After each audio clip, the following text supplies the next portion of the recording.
So welcome. We're glad you're here.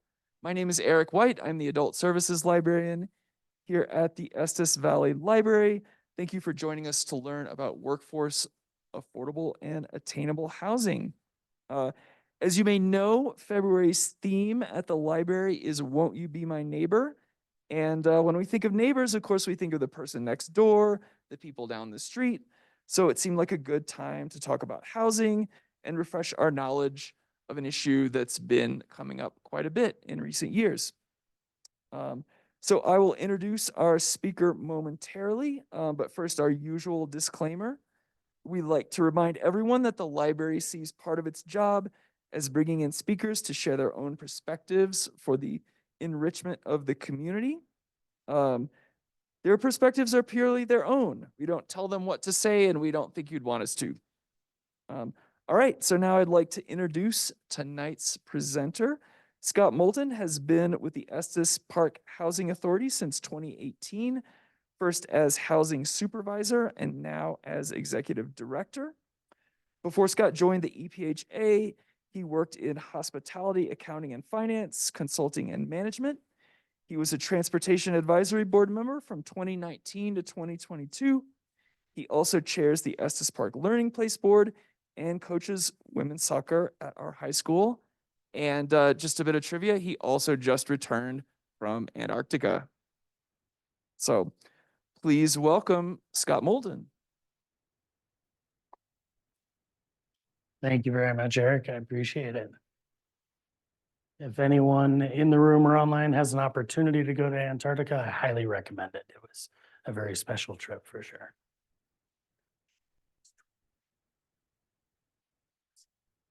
Go ahead, start it off.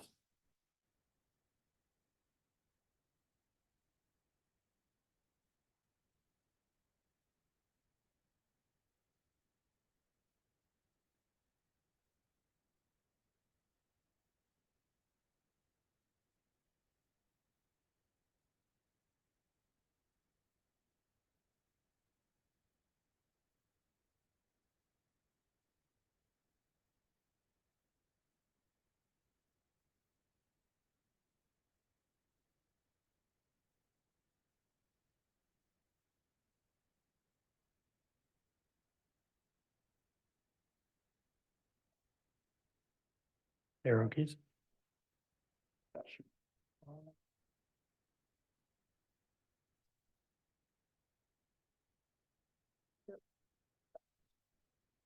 Can't read that fast.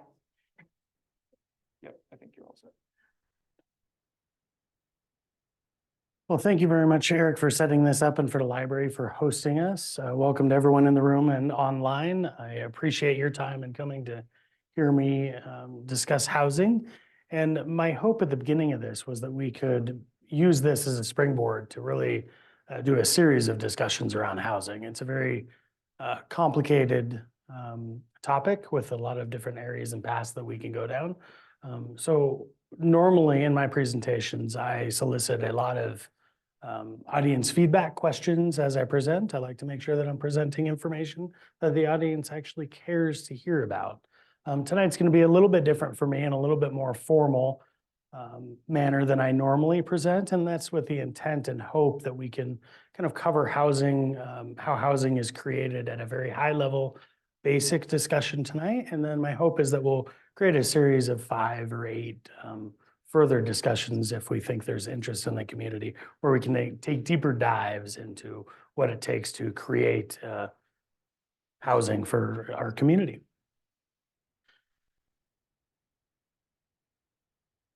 Before I begin, I did want to start tonight for both those online and in the room. If there are any questions that you came tonight wanting to ask, I want to take a minute or two, if there are any, to solicit for those online or in the room. I want to make sure that I do cover those at some point tonight, whether I'm already going to cover it as part of my prepared presentation or at the end, and then we'll allow time for more informal Q&A at the end. But if anyone came with a question they really wanted to have answered, now would be a good time to throw it out there. I'll jot it down and we'll make sure that I answer it. Any questions? There's workforce housing and then affordable housing. Those are two different scenarios of requirement. So, great question, and I'll be touching on that. For the audience members that are online, the question was, is there a difference between affordable housing and workforce housing? And they can be synonymous, but they can also be different. And I'll spend a portion of tonight talking about that, so I'll touch on that. Great question. And I don't see anything from the online side. All right. And how many do we have online? Still 7? 6. 6, all right. Setting the stage a little bit for tonight, and just my presentations in general. Again, I like them to be collaborative. So feel free to ask questions or remember questions you have, and we'll address them at the end. Housing is a very community-focused topic, so keep that in mind as we go through this presentation, and that we're all partners in creating housing for our community members. Tonight, I'm gonna try to cover a few main areas in housing. We're gonna define and spend a decent amount of time defining those terms that we use in housing: workforce, affordable, attainable. What do those terms actually mean? Because they get confused a little bit and used in different ways when we discuss housing. I'll touch briefly on the Estes Park Housing Authority, who we are, what we do, and outline briefly our role in the community. We'll do a brief high-level overview of how housing development actually becomes a reality. Housing development is very complicated, particularly the financing that it takes to make affordable and workforce and attainable housing happen. So we could do a series just on that alone, and some people have spent their lives doing that work. And then at the very end, I do have a list of some topics that I would like to bounce off of the audience a little bit for some future discussions like this. I like to start all of our conversations around housing with this quote, and it's from Peter Lafari, the CEO of Maker Housing Partners. And I always get the county incorrect, but I believe it's Jefferson County. Oh, Adams, thank you. I'll never remember for some reason. So Adams County Housing Authority, and the quote is, "Our great American housing depression is fueled by our cultural aversion to one another. We are neighbors, we are not invaders. Until we ask ourselves why we are so afraid of one another, the depression rages on." I think this quote is very powerful. Every time I read it and say it, my voice tends to crack a little bit, because this hits at the core of why I do what I do now and why I think housing is so important. Housing, we tend to talk about sticks and bricks in the industry, and that we're just talking about units. We're talking about people's homes, where they live, where they're hopefully able to thrive. And I think anytime we discuss housing, we must keep that in mind. So as I promised, we're going to spend a block of time tonight, and I'll hopefully try to make it not too boring, discussing some common terms in housing and providing some definitions to those terms and how they're used, so that we can have a level playing field. So what does affordable housing mean? And the standard definition of affordable housing means that a household pays no more than 30% of their gross income on housing costs. And there's a key point in there. It's housing costs in total. So that would be a mortgage, rent, plus utilities, as well as often is included in that 30% mark. Every housing unit is affordable to someone, whether it's a $100,000 home, a $500 rent, or a $10 million home. Something is affordable to everyone. When housing costs exceed 30% of income, that is generally when we consider someone or a household to be cost burdened. When that threshold exceeds 50%, it's when we generally consider them to be severely cost burdened. So if you're spending more than 30% of your gross income on rent or mortgage or your housing costs, you are considered to be overburdened. A key point I want to make here, and this begins to address the one question that we already received, which is, what is the difference between affordable and workforce housing? Affordable housing is workforce housing. I say it again, affordable housing is workforce housing. And I'll share a statistic, and we'll take a deeper dive later on in this. But of the Estes Park Housing Authority's properties, which are generally operated as income qualified, I'll define that later, or low income housing, 75% of our households have at least one member that works in our community. This is why affordable housing is also workforce housing.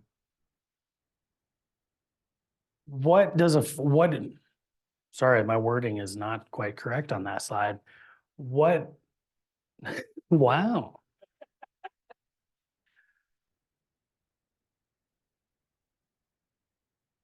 What does affordable housing, what does it not mean? I don't know what I was trying to say there. Housing that receives public subsidy.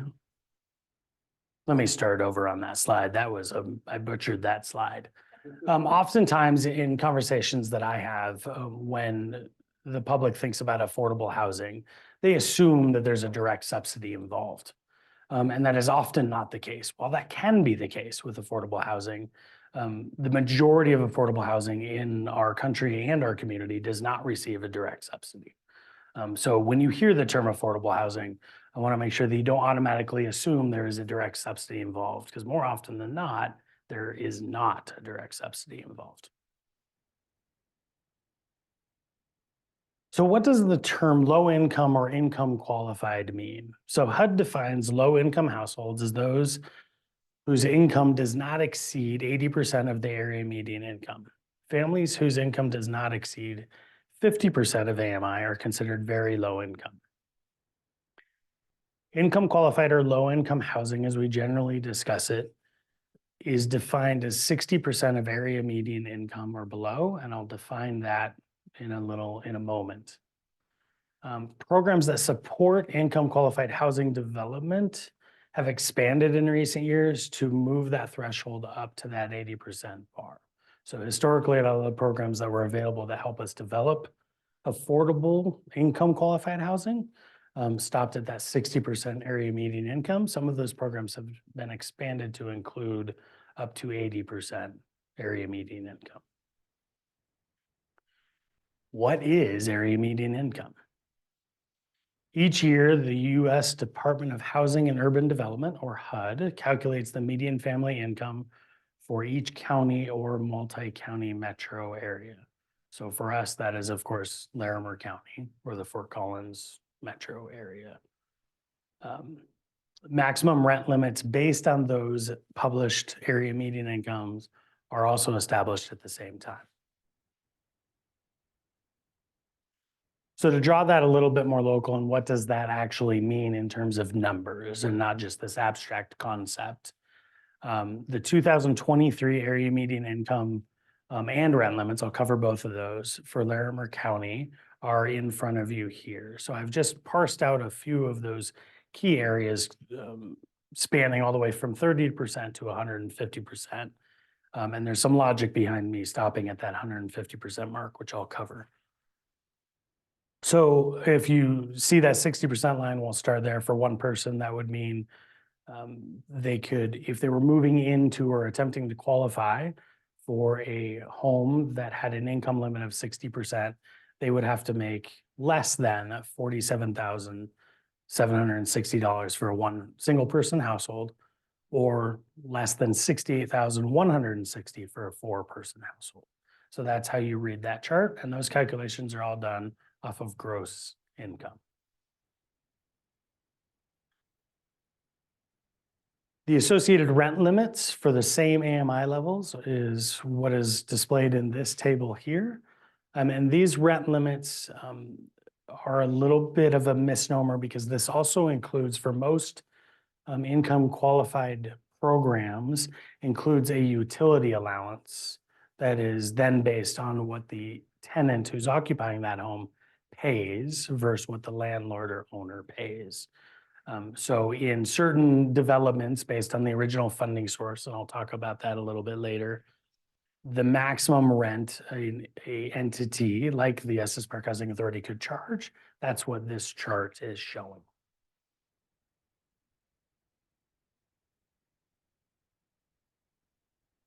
And here's where we'll start to separate a little bit between, we'll separate and then also show where these terms overlap between affordable, attainable, and then workforce.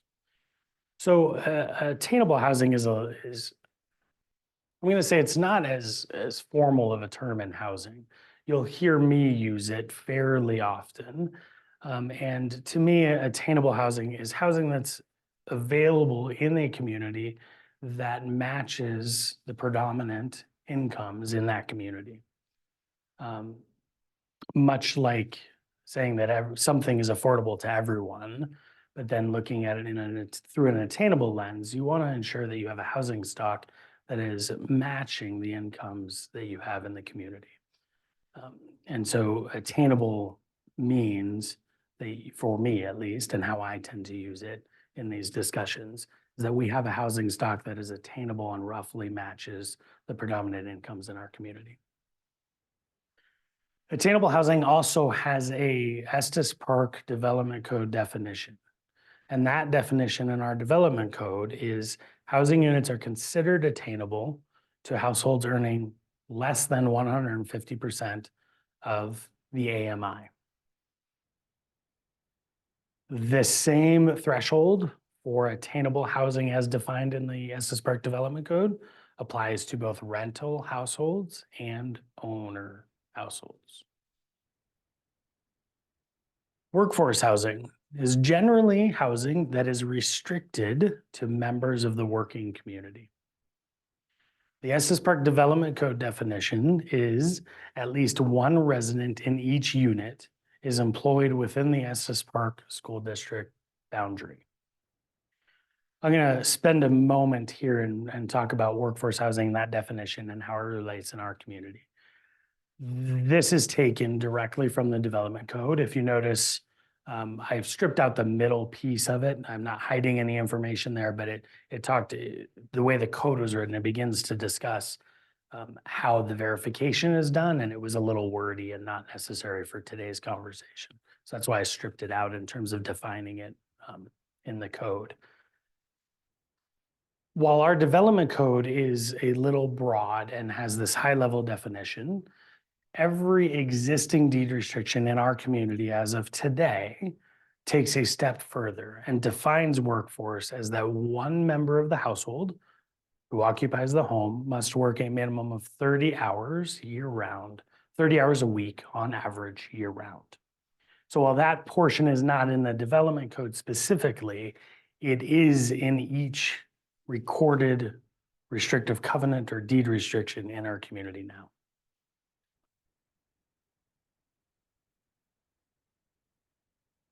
When we discuss workforce housing can be developed without income limits.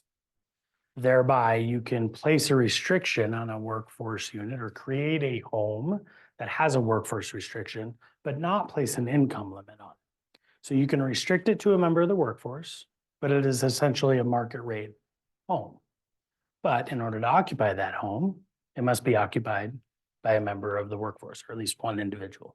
But workforce does not mean, or you could create a workforce restricted unit that may not be considered affordable or attainable for a good portion of the community. That possibility exists. I'll touch on that a little bit further as we get a little bit down the path. But I do see in our community that oftentimes the workforce and affordable terminology gets mixed up and discussed in under the same umbrella. And there is a distinct difference. And the creation of workforce housing does not automatically mean you are creating income restricted homes or units. Another term you'll hear in the housing space is deed restriction. Deed restrictions, restrictive covenants, places a legal and enforceable condition on the deed to a property, setting out certain limits or acceptable uses for that property. Usually they come with a set time parameter of the validity of that restriction, and that generally spans from 20 to 99 years. In the Estes Park Development Code, the restrictions that are placed around clearly defined attainable or workforce units has a minimum of a 20-year time span to it. So I don't think I have any slide decks on this, but I'll expand on that a little bit. In 2017, I believe May of 2017, one of the tools at our disposal from a community standpoint to attempt to spur development for affordable, attainable workforce housing is through what we call density bonuses. And I touch on those a little bit, but I'm going to talk about it ahead of time here. And that simply means that if a development meets a criterion for either attainable or workforce in our development code, then we get to double the density of that development. And that is only applicable to residential multifamily as a zone or RM zoned. So the density, the allowable density in RM zoned land in our development code is for 8 units per acre. If a developer wants the density bonus, they have to either meet the attainable target in the code, which is that 150% AMI or lower, or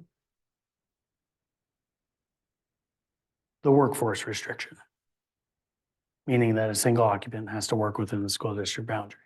If they meet that criterion and it is then approved during the development process, you don't automatically get that approval. If it is then approved, that just makes you eligible. If it's approved, you can double that density. So it goes from 8 units per acre to 16. That's been in place since 2017. And if a developer meets the criterion and it's approved, then that development agreement and the restriction that is placed on that property, it has to be valid for a minimum of 20 years. It would then expire if it is not extended or if a new restriction is not recorded on the land. We currently, most deed restrictions in our community are 50 years or more. We do have one development that was built 4 years ago that has only a 20-year restriction. Another term that you may hear for our purposes tonight, it's essentially the same as a deed restriction on an individual or set of units, but it's a LURA, L-U-R-A, or land use restriction agreement. This is language commonly used and referred to in the development of low-income housing tax credit properties, and I'll touch on that a little bit later. Okay, to ask the question. Go ahead. What happens when the restriction ends? So the question for the online audience that we received from the in-person audience was, what happens when that restriction ends? And that is a very good question. It is simply that, it ends.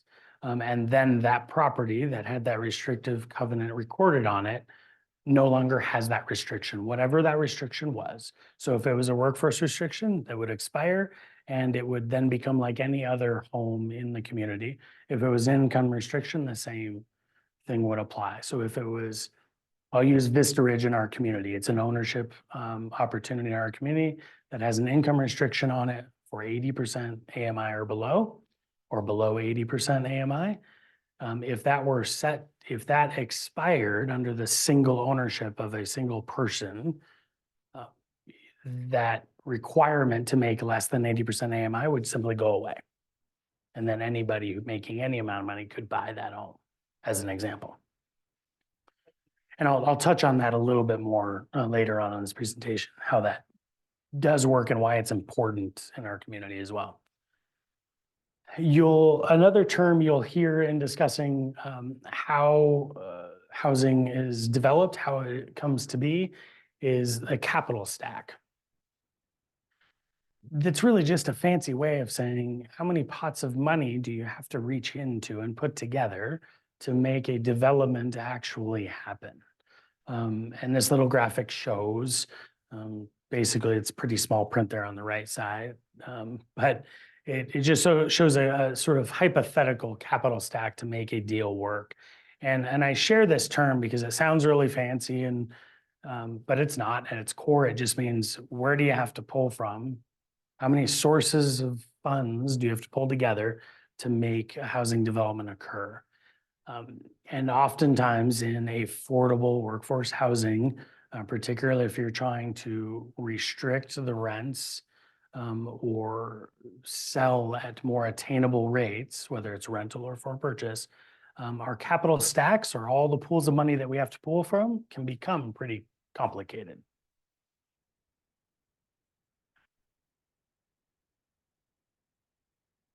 I'm going to pause here. I wasn't going to, but I will, and I'll use an example. And it's actually a fairly simple one, but it helps illustrate this concept. And that is the Estes Park Housing Authority's most recent development, Peakview, if you're familiar with it, is on Highway 7, just north of the Mountain View Bible Fellowship. Did I get that right? I always stumble over the title of that church. It's 26 units that only have a workforce restriction. They are not income restricted. The capital stack that was required to make that project come to fruition was essentially 4 items deep. Traditional bank loan, in simple terms, from the Bank of Colorado for about 4.6 million. If my numbers don't add up, please don't hold that against me here. So traditional bank loan from a local bank. We had $1 million in our own cash that we put into the property. We refinanced a fully owned asset, the Pines, and took $600,000 out of that property. And we used amortized tap fees. Those 4 main financial tools, or our capital stack, got us to the $7.5 million it took to build those 26 units.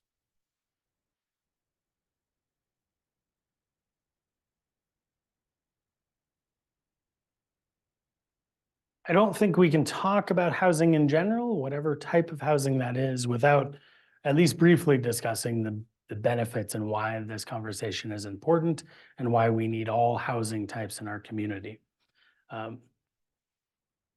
So some of the benefits, of course, of attainable, affordable, or workforce housing are having affordable options reduces financial strain on families.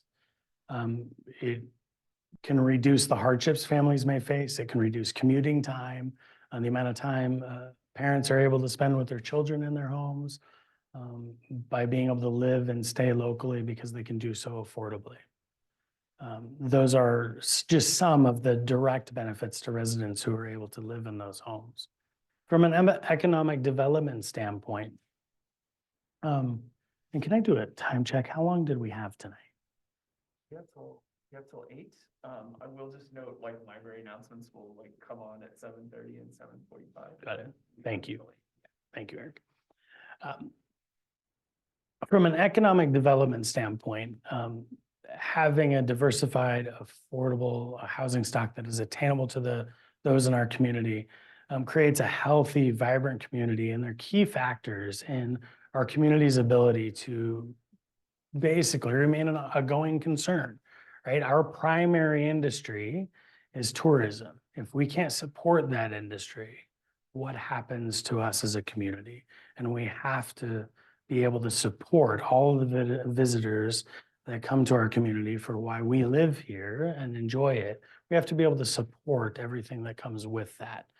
So housing, affordable housing plays a very vital role in being able to maintain a vibrant community that tourists continue to enjoy coming to and visiting. There are numerous studies, and it's certainly been a highlighted area of focus more in recent years than maybe in the past, but how the impact that housing, not only from a stability standpoint, but an affordability standpoint, and those things go together, the impact that has on health outcomes for residents. I think it's not a big leap without studies being discussed that if you have a safe, stable, affordable home, your health has a better chance of being better. It's not a big leap. Education, it's having a stable place to live. Speaking from personal experience, while I can luckily say I've always had a stable place to live growing up, I have had a unique relationship with housing myself as I grew up. And I owe the fact that I never worried about my housing and its stability to my mother. But it was, sorry, it was not always easy for her to provide that. But she did so because she knew what it meant for my future. So the sacrifices she made and had to make to ensure that we had a stable home is why I'm lucky enough to say I did. But it has a significant impact on children and their ability to grow and become whoever they can become in their adult lives. And it has a very profound impact on their ability to learn in the classroom. It also has a large impact on neighborhood prosperity. I think having a diverse housing stock, a community that has, and neighborhoods that have diverse incomes, and that diversity make a stronger community and stronger neighborhoods all the way around. So we'll switch gears a little bit after spending some time talking about some of those definitions and terms that we throw around. There are a lot more in the housing space, many more acronyms and many more definitions, but we can talk about some of those in future discussions or at the end if you have any questions. I want to spend a few minutes discussing the Estes Park Housing Authority, what we are, who we are, what we do, what we've done, and what we hope to do a little bit in the future. So the Estes Park Housing Authority is governed by a board of commissioners of 7 members, which are appointed by the Estes Park Town Board. We were formed by town charter in 1996, and then we became our own completely independent quasi-governmental agency in 2000, when the town sort of separated their duties from ours. EPHA is funded by the rents that we charge our residents. I'm going to say that again. EPHA is largely funded by the rents that we charge our residents, full stop. That is another often misconception in that it is assumed EPHA receives money from somewhere else, whether that's local government, state government, the federal government, HUD. We do not. From an operating ongoing concern, we are stood up and operate from the rents that we charge. Now, I'm going to backtrack that a little bit in that the town of Estes Park has historically contributed in significant and less significant ways to our operating capital year over year. So the town of Estes Park has continually provided financial contributions. For the last 15 years, that on average has been about $41,000 a year to a nearly $4 million budget. I also turn around and pay the town $17,000 or so in IT expenses. So it's effectively a wash. During our early years and before we had the opportunity to develop properties and have that income stream from management fees that we charge those properties to stand up a housing authority behind that, there were a few years where the town contributed $200,000 to $250,000. So there was a ramp up period, of course. And then as we grew as an organization, our intent was to completely be self-funded and just be funded from the rents that we charge. I'll point out here that this begins to highlight one of the reasons development can be difficult. Is development costs money? Where does that money come from? And again, I already mentioned this, but on the slide, EPHA does not receive state or federal funding for our operations. The Estes Park Housing Authority owns and manages 209 homes in the Estes Valley, which represents roughly 7% of our year-round residents. I'd like to highlight here as well that when I last pulled our residence statistics, excuse me, we house 147 school-age children. To me, that's a fairly significant number in our small community. EPHA has developed or redeveloped with our partners or independently several properties around the valley. Most of these or some of these should be familiar to you, those of you on this.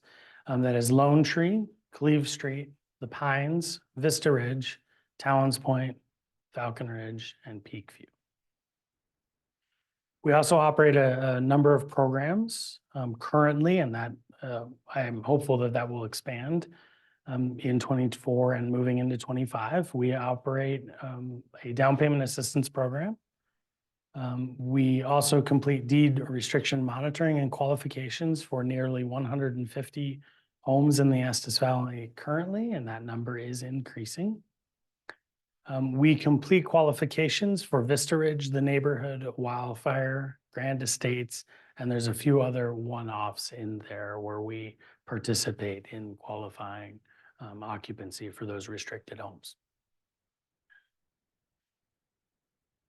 We're going to dive down a little bit further just to provide a little bit of local flair, so to speak, and discuss those AMI limits and rents that we charge, and then some other rents that are in the community or maybe in upcoming. So EPHA income qualified, or as I've described it here, income aligned rents for 2023 into 2024. And the reason I draw these comparisons, if you noticed earlier when I was discussing AMI, AMI limits that come down from HUD are typically released to us in May. On average, it's the first week of May. There's a complex set of calculations that go into those. And for example, last year, because of COVID, there's a time delay every year in the district or the publishing of those limits. And they were delayed. I don't think we received them until June in 2023 because HUD, rightly so, we needed to just ignore the data in 2020 because it would have skewed things too far.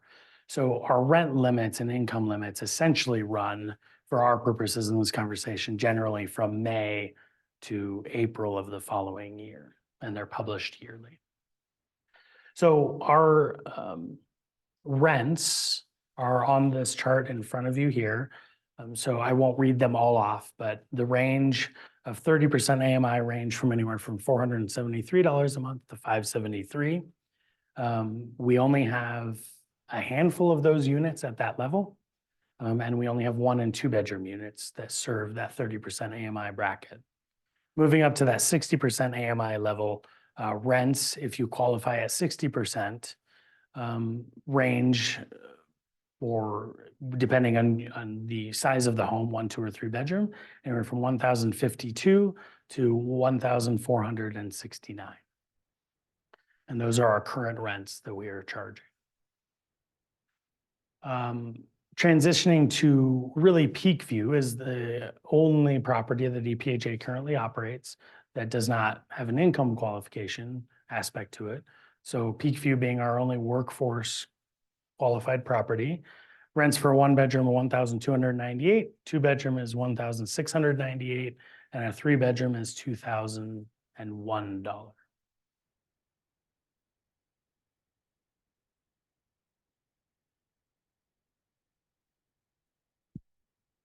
I debated whether I was going to discuss this slide or not, and I'll pause and discuss this slide and go over these numbers.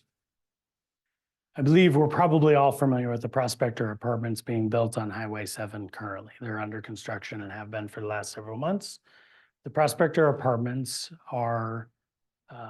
is a private development that is being created by an Opportunity Zone fund called 4 Points Funding that received obviously investment from the Opportunity Zone investors As Estes Park does sit inside of an opportunity zone, which is a tax tool that I believe was put into effect 4 years ago now. I think it's part of the 2017 tax cuts. Was it in 2017? Okay, so it's we're a little further along than I believe. So 2017 tax cuts, as a couple members of the audience were able to help me out there. So thank you. And then the 4 Points funding also leveraged a USDA loan product with fairly favorable terms, but a lot of red tape to jump through to make this development happen. And this is a good example, and the reason I decided to share this as one, it's an upcoming increase to our housing stock, but also show that difference of the prospector apartments are only restricted in one way, and that is to workforce. But they do not have income restrictions tied to them. And this begins to highlight how difficult it is to create housing at an attainable rate. A 2x4 costs what a 2x4 costs. It doesn't matter if you're building a $10 million private individual home or you're building a 94 unit apartment complex. That 2x4 costs the same for both of us, generally speaking. And the only way to bring those associated rents down, I'll touch on that a little bit further on in this, is usually from some sort of subsidy. In this case, the prospector is a fairly good example that there is no direct subsidy. There's private equity being put in and some favorable loan products based on where Estes Park exists geographically. They will begin lease up in April or May. At this point, that's what we anticipate. With 1-bedroom rents beginning at $1,745 approximately. There's still some room in these rents and they could change. So $1,745 to $2,000. And then I'll leave the audience to read the rest of the numbers up there. I won't go through them. And then I just provided below that what that translates to if we were looking at these rents, what the income requirement would be to meet that 30% affordable threshold that we talked about earlier. So now we'll dive in a little bit, and we're going to keep this at a pretty high level because it could get pretty complicated and convoluted relatively quickly, but we'll talk about how is the affordable housing created? What are some of the tools that are available to us to create additional or redevelop and create additional restricted units? So really there are two types for our purposes here. There are two types of affordable housing. There are dedicated restricted affordable housing units, and then there are naturally occurring affordable housing units that exist in our community without any level of assistance. And then those that are dedicated and restricted and have typically received some sort of assistance. So let's talk about the first one, which is dedicated affordable or attainable housing that typically comes with a restriction. It is dedicated for that affordable piece.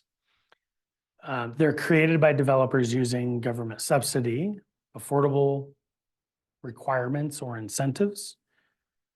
They're restricted at a land use level. They typically receive some sort of subsidy, and at a national and local level, still the strongest tool available to us is the Low Income Housing Tax Credit, or LIHTC. That is at its base it's just what it says. It is a tax credit that the federal government or the IRS issues or has available to investors. Typically, they are banks that can utilize tax credits in their business. And so to spur the development of affordable housing, the Congress in 1986 created the Low Income Housing Tax Credit Program in an attempt to spur the development of affordable housing. And it is still nationally and locally our strongest tool to create affordable restricted units.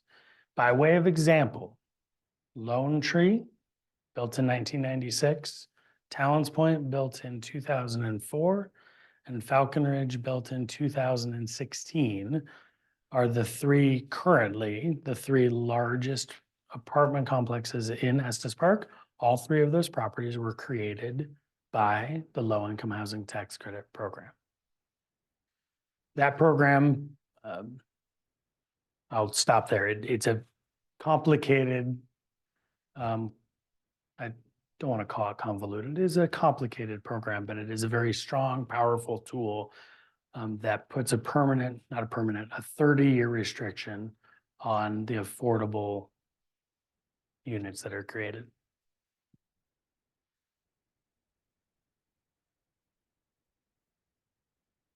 I mentioned already and used the example of a 2x4. 2x4 costs what a 2x4 costs. The land costs what the land costs, generally speaking. And there is a disconnect locally, nationally, in what it costs to build a home versus then what most folks can pay for that home, of what's affordable to them. So if a home costs at its cheapest, if we're building to the lowest standard, we value engineer or cut as many costs out of anything as we can.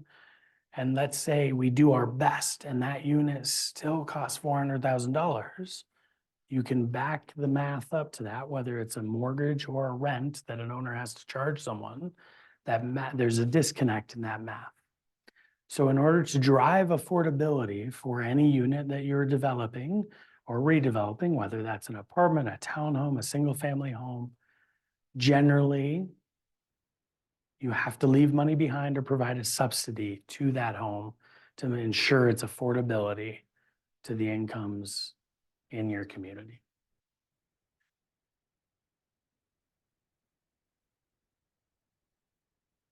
Those subsidies can come in a few forms. And I'm using the word subsidy, but I don't want to misspeak or mischaracterize LIHTC. LIHTC is not a direct subsidy. It is a tax credit. So you can consider it an indirect subsidy of a certain type if you wish, but it is not a direct subsidy.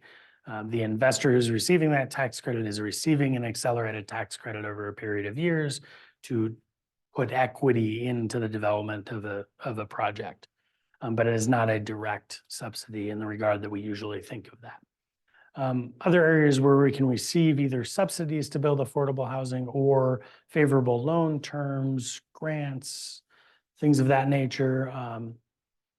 LIHTC I mentioned, of course, various other state housing finance authority programs. For Colorado, that is the Colorado Housing and Finance Authority, also known as CHFA. Housing trust funds, capital magnet funds, tax exempt bonds, general obligation bonds, the home program. I haven't made this joke yet, but as every industry, housing is certainly not excluded. We love our acronyms. Home doesn't actually stand for anything other than home. It's not an acronym. It's one of those rare instances in our world.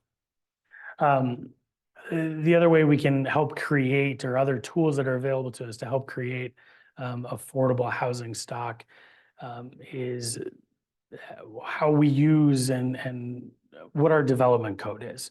I mentioned the density bonus. That is an example of another tool that communities can use to essentially make development cheaper, right? If you have a development code that only allows 8 units per acre, and that acre of land costs $1 million, thank goodness we're not there yet. It's a horrible example, but if you can only build 8 units and it costs you $1 million just to buy the land, versus if you meet the criterion in our development code and you get approval and you can now build 16 units on that same acre, you can see the math that help to that end cost for that unit. It dramatically reduces the land portion of that cost, where you still have all the other development cost that goes into it. And generally speaking, the most expensive piece in any development is not the land, even though that is very significant. That's usually number 2 or 3 in that stack. The construction cost is still the most expensive piece. I mentioned the capital stack earlier, showed you that fun little graph, those capital stack tools that we use: conventional debt, tax credits. We can use subordinated debt. These are all fancy terms, but they're not as complicated as they seem generally. Fee waivers, that means a community charges X number of dollars or percentage to go through the entitlement process. Communities have the power to waive those fees. That can help.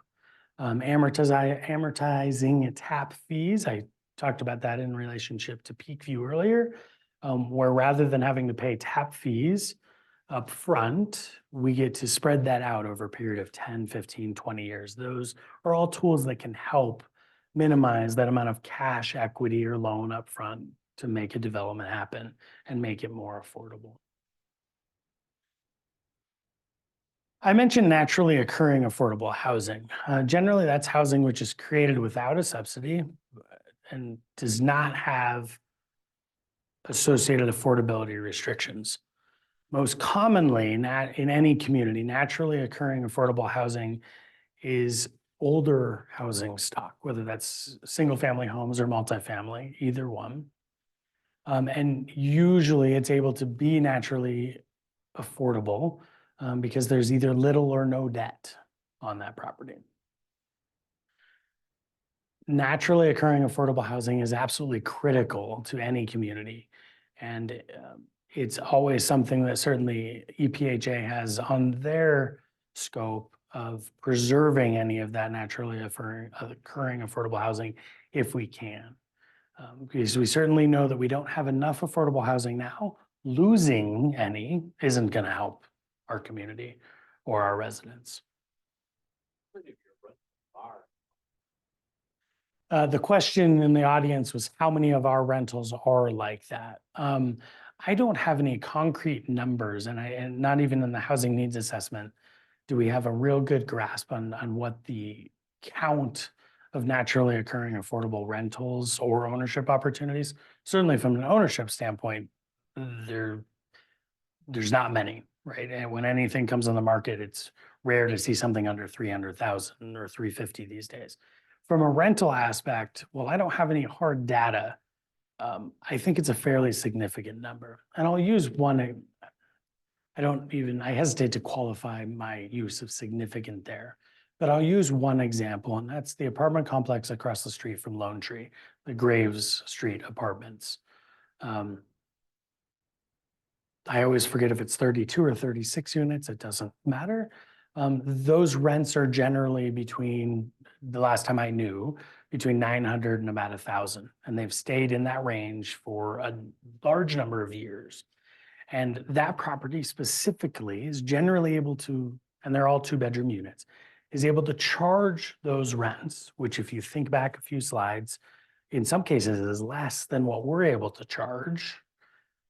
Because that property is a little bit older, it has no debt. Therefore, the owner of that property can charge less. They don't have a monthly mortgage payment that they have to cover with the rents.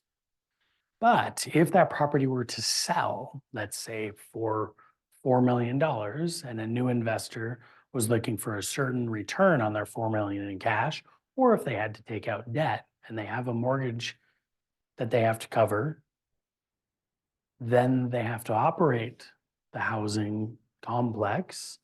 They have to satisfy a whole set of requirements. That then changes that math for the new owner.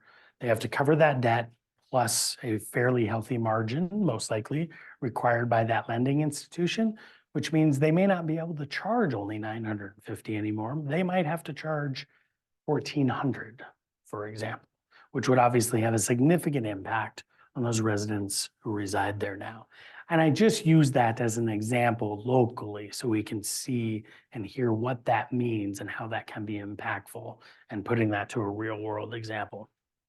Don't take that out of context. I don't think the building is selling or that's going to occur if anyone out there shares that information. Just using that as an example of what could happen. Challenges or barriers to creating housing. The first one is money. You have to have money to develop and build something, and there's a limited amount of that available. So that's sort of obvious, but certainly has to be said. And the next bullet there that I bolded and capitalized is a little bit out of place, but I did that on purpose in that any development, and really whether that's rental or for purchase, it has to be a sustainable financial model, right? When we built Peakview and we go out to lenders, say we want to build this project for our community, those lenders are going to look at us and require us to prove that there's a need in our community, that we can obtain the rents that we want to charge, and that we have the money to put into the project, and then we're going to generate enough income to repay a bank loan or anyone else that might give us money. And each independent project that happens must be sustainable on its own. And I can't underscore that enough. I mentioned earlier, we don't receive money from anyone else to operate. So any individual property must be financially stable on its own. I don't have a secret pot of money under my desk that I get to just pull from and go, all right, there's $2 million for you because you're not quite going to make it this year. So it must work on its own. Other barriers, land availability, of course. There's never enough land available, and where and how and what you build where is critical, and of course critical in any community, but certainly in communities like ours where we're relatively landlocked, limited availability of land. And I know, speaking personally, wanting to minimize development sprawl, right? Keeping it as tight and concise to a core central area as possible so that we can maintain those natural areas that we all enjoy. I mentioned money already, but costs, same thing. The cost of land, materials, labor, professional services. We all know what the inflationary environment has looked like over the last 24 months or so, or maybe even a little bit longer than that. Public opposition to development, redevelopment, is a giant barrier to creating affordable and attainable housing. I can't underscore that enough. That's why I kicked off this presentation with Peter Lafari's quote, because it's impactful. We have to get rid of our aversion to our own neighbors.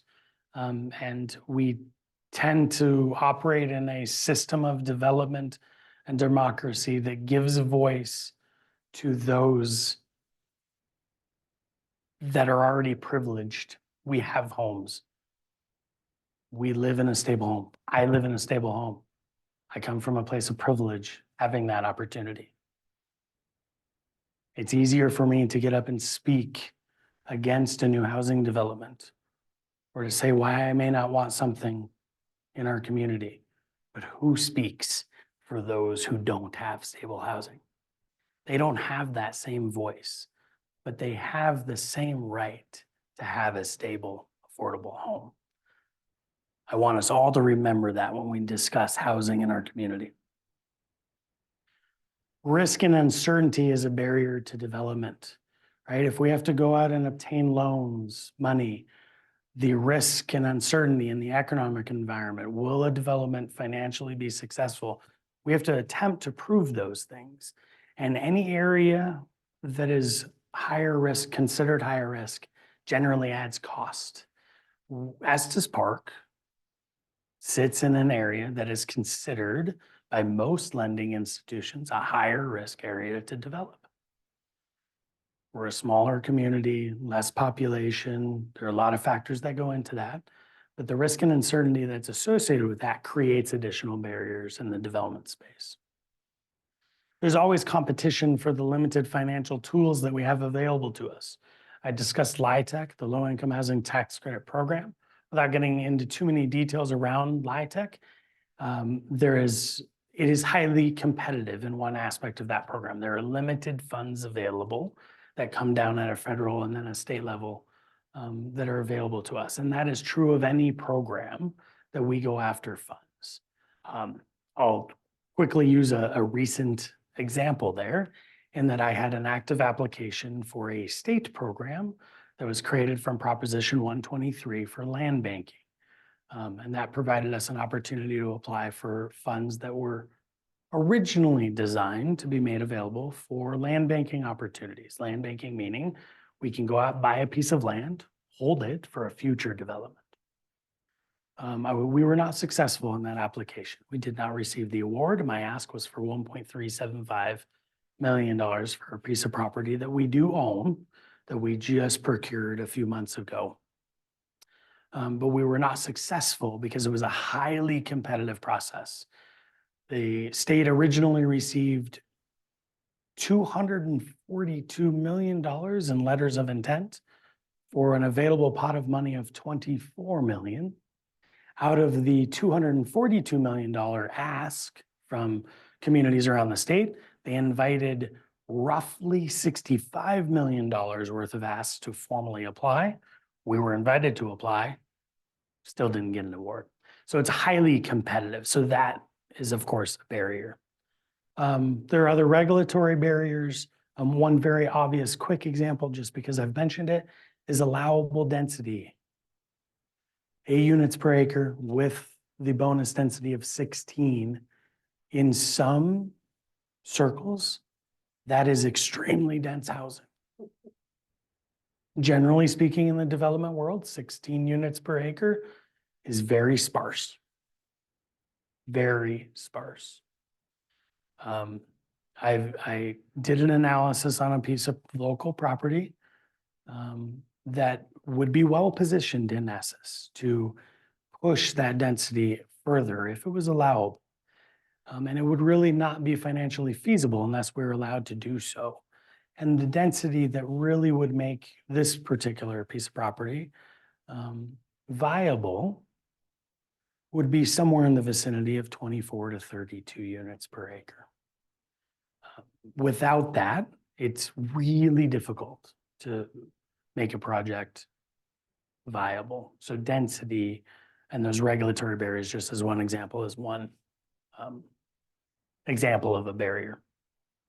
Local capacity, whether that's an individual organization such as EPHA and our ability and our internal capacity to make these things happen, or larger local capacity. Do we have builders, developers, financial tools at our disposal to put to work to create housing? I mentioned that I'm hopeful that this sort of 101 level talk, hopefully it stayed at a 101 level, could be the catalyst for future discussions.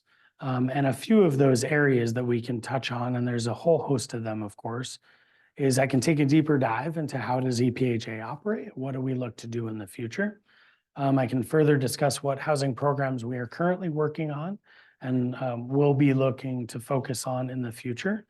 The elephant in the room, of course, is the ballot initiative that was passed, the lodging tax extension, or 6E, that now gives us a tremendous financial tool of roughly $5.2 million dedicated to housing and childcare in our community. We could do a whole discussion on the use of those funds and how that will help and why we still need more.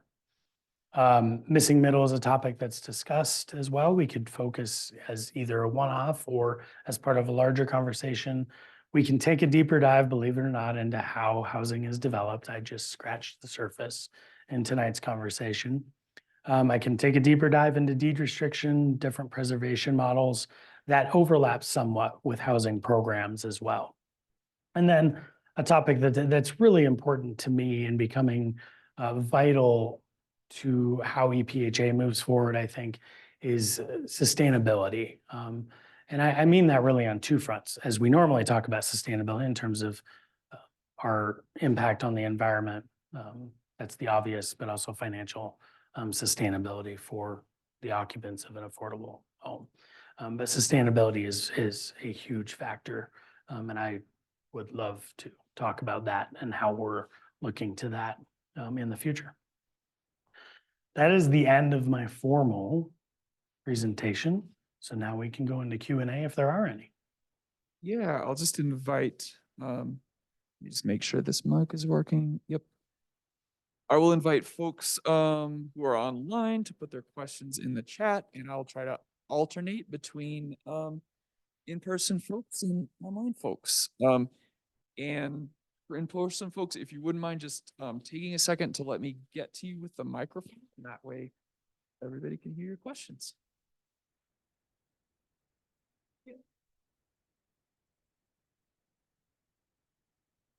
For the workforce housing, you can have double density. Are there other advantages specifically for workforce housing? Is that basically what is required? I mean, is the advantage to doing that? And like for developers or anything else, any other reason, incentive that they'll receive besides the double density? No, no is the short answer. So the carve out in the development code, which allows double density, is twofold.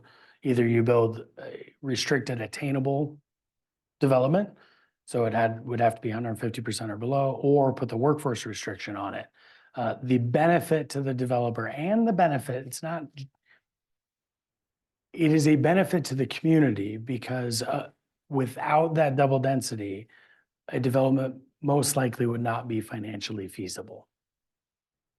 So that is the core benefit. Then for the workforce housing, one person has to be working within the school district. Yes. Like with wildfire, if someone were to buy one of those homes, and then for whatever reason, they're no longer employed in that district, what happens to that situation? Do they have to move then and sell, or? Very good question. So in each deed restriction that we have in the community, whether that is wildfire or others that have the workforce restriction, owned or rental, there are provisions in that restrictive covenant that spell out extenuating circumstances or changes to that employment status and how that is remedied. For wildfire specifically, they have put me on the spot. I want to say it is 12 months. So there's a system of notification in there that they must provide notice to, as it's written in the restrictive covenant, it's to the town or agent of the town. In this case, it is EPHA. So they provide us notice and we follow up in essence. So they have a period of time to remedy that, to then stay qualified. If they are not able to re-qualify, then there are provisions in that restrictive covenant that could result in a forced sale of that property. For the rental side, using that as a springboard, generally, all of the restrictive covenants on the rental side in our community require or allow that if there's a change in employment, that same notice applies. They're allowed to live out the term of their lease. If they do not meet the criterion by then, their lease would not be renewed. Or if they do, then we're good. And I'll also use this as a springboard. EPHA completes on an annual or on a lease renewal basis, verification that each restricted unit in the Estes Valley meets the restrictions associated with that property. So we complete that process on an annual basis.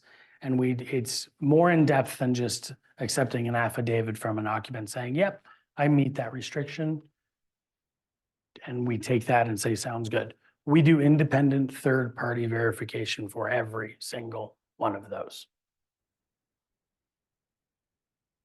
Any questions? Don't have any from online yet.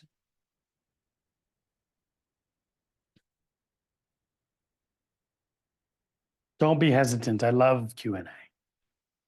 An example like Lone Tree. So you're collecting rents and then you have excess income over expense, I would assume. Does that go into a pool where you then can use that for capital for another project? Is that where the excess revenue goes to? That's a fabulous question. And you heard me touch on the financial. Each project has to be financially stable on its own. Lone Tree is a good example in that it is now 26, 27 years, 20, whatever the math is, mid-20s, where I think we're at 26 years on that property. It's in need of a rehabilitation. At almost 30 years old, it has significant capital needs and it still has debt. So while it was a low-income housing tax credit property, it still carries a decent amount of debt. It meets those debt obligations fairly easily, and it performs very well. but it is an older property with significant capital needs. The money that Lone Tree creates, the excess revenue, stays with Lone Tree. Lone Tree has roughly, if I remember correctly, about $250,000 or so in operating and capital reserves. It's a tick more than that, I think. But capital needs are estimated to be around $6 to $8 million for a rehab. That will require most likely re-syndication. So not all of our properties are that cash flow positive. Some of them are much tighter than that. And I barely meet the debt obligation that I'm required to meet based on the loan conditions. I shouldn't say barely, but there's not a lot of excess there. And any excess that is there is generally either stays with the property or every now and again, EPHA may take a small cash distribution from a property to help us continue to operate and remain even. But we do not get into a game of moving capital from one property to another in that pure cash move, as you sort of described. But what we can do, as I mentioned earlier, is leverage assets that we own to further the development of affordable housing. And Pines, as an example, was a fully owned asset with no debt. So we leveraged that, mortgaged it to $600,000. It could afford that level of debt and still remain stable. And we put that $600,000 into the development of Peakview, which allowed us, with that equity investment, along with the additional $1 million that we put in, to keep rents where they are. And if you remember from those charts, that significant delta or difference between Peakview workforce rents versus Prospector.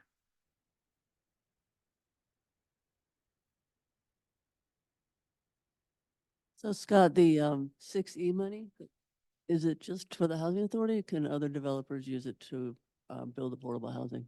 Thank you for the question, Liz. It's a good one. So I'm going to back up, but I'll get to that question directly. 6E is dedicated to childcare and housing. So far for the first 2 years, the agreed upon split between, let me back up a little bit. Those funds statutorily travel through Visit Estes Park, then pass through Visit Estes Park to the town of Estes Park as the fiduciary party that's responsible for those funds.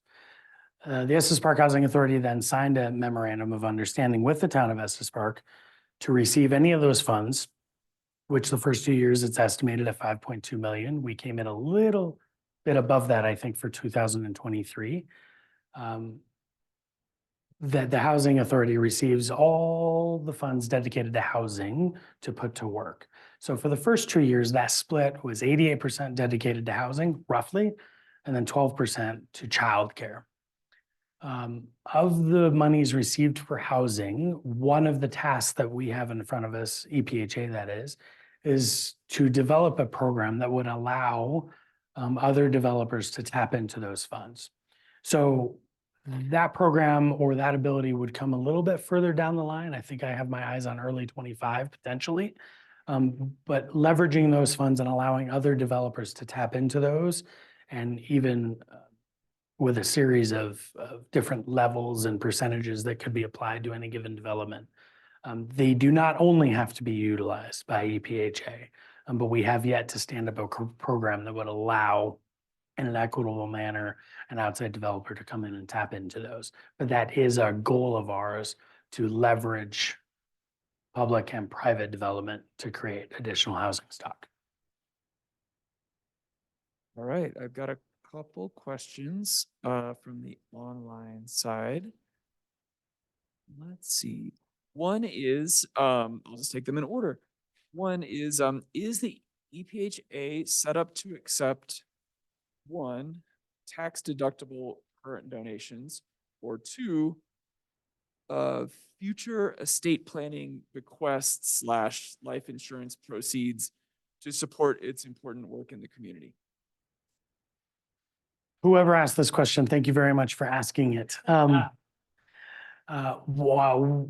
trying to get us there. So we do have an application for a formal 501c3 that was submitted to the IRS about 21 months ago, and I have not yet received formal decision on that. So we are currently not formally set up to be able to receive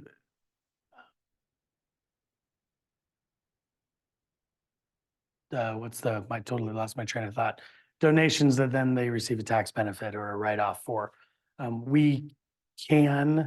Someone could still donate money to us, to our down payment assistance fund, or to us as an entity, or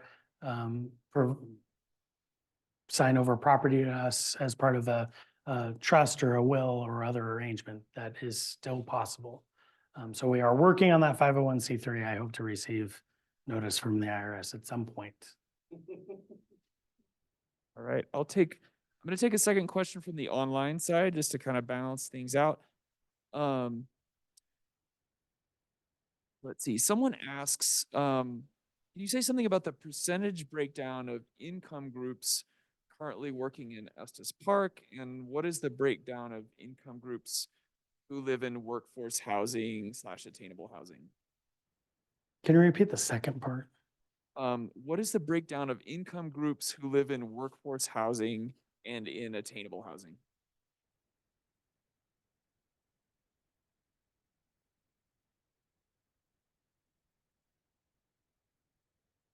For some reason, I'm not sure I'm understanding the second part, so I'll ignore that for a brief moment and talk about the income and housing needs in our community. So the chart that's in front of you, it's a little small for me to read on this screen. But the housing needs assessment, the 2022 housing needs assessment, did do an analysis on exactly that, of looking at the income brackets, buckets, and then what the current stock of available housing is that meets that need, and what the anticipated need is in the future, and then where that gap is. And so this chart begins to identify, I believe what the audience member's question is where are our needs? I think that's what it's really getting at. And this chart, as part of the housing needs assessment, touches on that. So I'll be very brief in this part of the answer, but a significant goal, of course, and really a primary part of our responsibility is to bring housing to market that meets that need of our community. And one of the reasons, those of you that are either in the room or online, that the town of Estes Park decided to pivot on fish hatchery, for example, is that development, without approaching it from a different angle, was not going to meet substantially the needs of our community based on the cost to develop and the associated rents that would have been required, particularly in light of Prospector being developed, which is essentially a workforce, non-income qualified property. So if you took those 94 units that are being built with an assumed 190 units of fish hatchery, for example, you would see that if both of those were to happen as essentially the same product, we would have been overbuilding at the higher income area on this chart. Our community has a more diverse need, so we have to sort of revisit what we build, how we build, and where we build it to ensure that whatever we build is meeting the need of our workforce and that it's attainable for our workforce. So I hope that answers the online members' question a little bit. Yeah, I think the second one might have been just like of the people who are living in the properties that you manage, like what's the income distribution? What's the income distribution? So I have that. I don't trust my memory.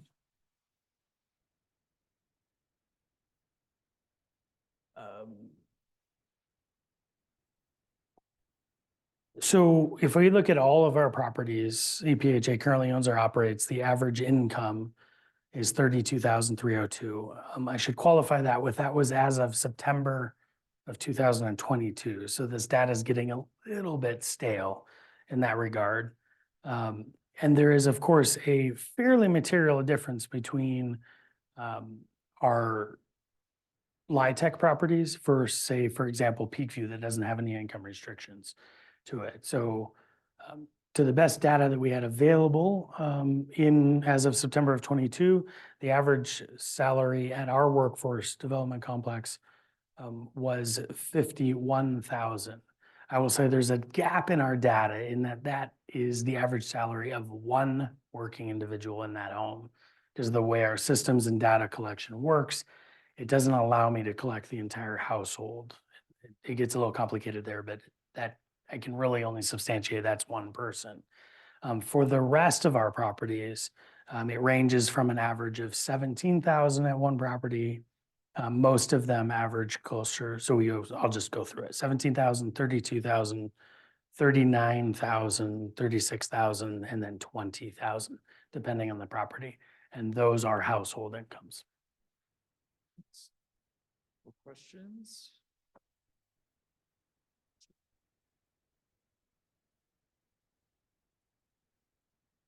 Does the housing authority currently have vacant land that you own that's ready to have something built on it? And if so, could you kind of give an overview of what you do have?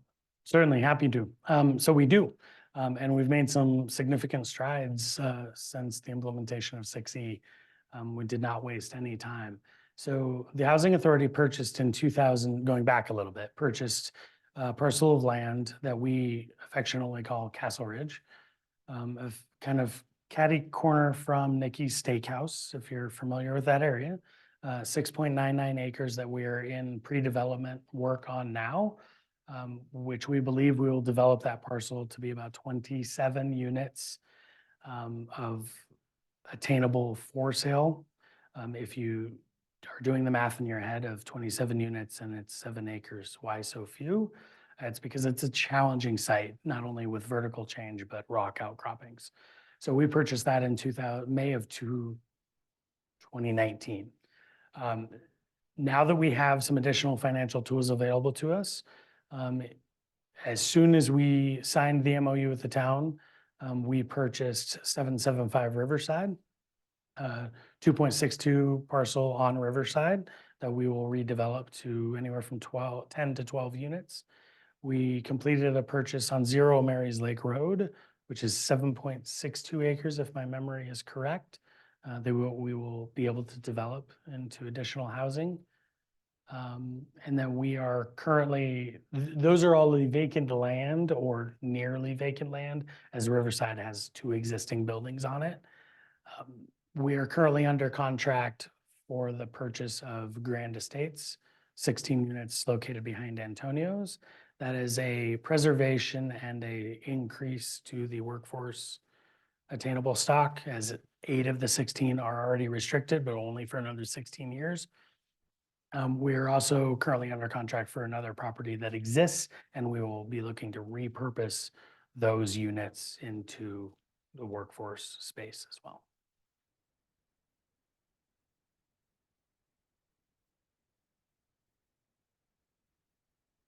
Scott, when we talk about workforce housing, Estes Park has been notorious for limiting what they have for workforce increases. In the last few years, I know that there's been numerous people that have come from Eastern Europe, but they're only here for maybe 5 months or 6 months. Yet, I'm just throwing out this idea.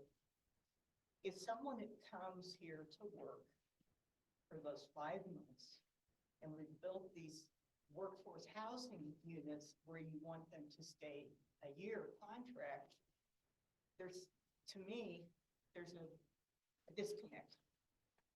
You're correct, there is. Let me touch on that if I could. Yeah. My family, going back to my mother and her mother, they would come up here and work out at a stable in the park as housekeepers. Mhm.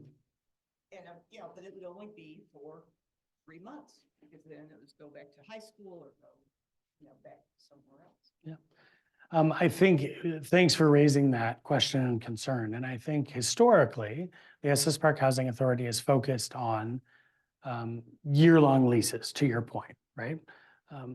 One of the major benefits to the citizens voting the lodging tax extension into reality is that now gives us a tool to increase the areas in which we're able to focus.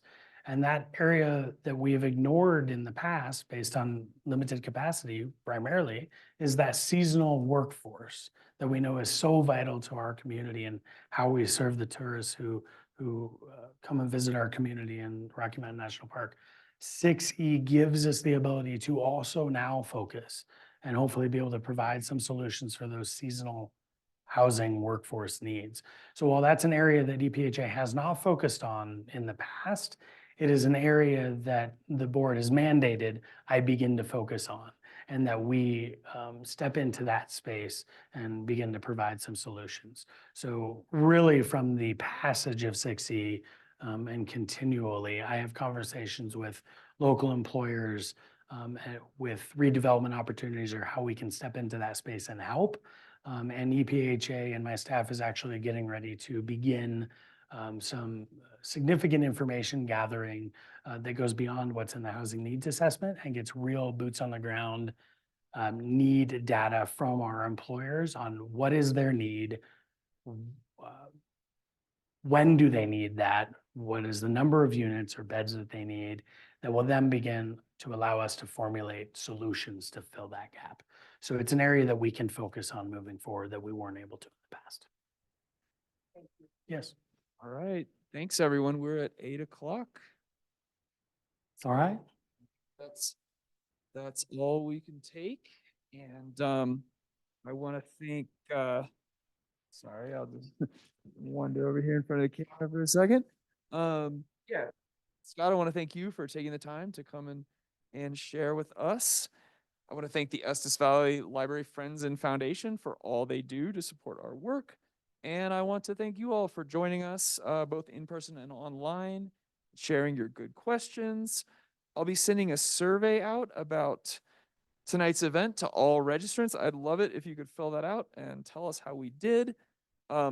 Finally, I think tomorrow we start March, which is Makerspace March at the library. So if anybody who hasn't checked out our Makerspace, they should do so. It's a place for creative people to go and work on their projects. We got a lot of cool stuff in there, 3D printers, laser cutters, and we'll have cool things to make in there all month. So thank you all again, and thank you, Scott, again, and have a great evening, everyone.